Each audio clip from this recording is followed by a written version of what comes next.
যদি পাহাড়ের গভীরে পুরনো এক গুহার ভেতরে বসে কফি খাওয়া যায় তাহলে কেমন লাগবে? চীনের জিয়াংসু প্রদেশের লিয়ানিয়ুঙ্গাং শহরে ঠিক তেমনই এক ক্যাফে রয়েছে, যার নাম মাইন ক্যাফে।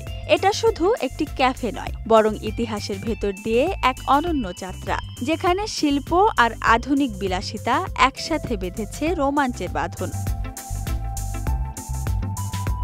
পর্বতের গভীরে খনির ভেতরেই গড়ে তোলা হয়েছে এই কফি শপ, যেখানে পৌঁছাতে হয় রোমাঞ্চকর মাইন কার্ট রাইডে চড়ে। অতিথিদের প্রথমেই দেওয়া হয় এক অ্যাডভেঞ্চার টিকিট, মাথায় হেলমেট আর সামনে অপেক্ষায় ছোট্ট একটি মাইন কার্ট, যে ট্রেন একসময় সত্যিকারের খনি শ্রমিকদের বহন করত ভূগর্ভের গভীরে। রেলের ধাতব শব্দে যখন গুহার দেয়াল কেঁপে ওঠে, তখন মনে হয় সময় যেন ফিরে গেছে ১৯৫৬ সালের সেই খনি জীবনের দিনে।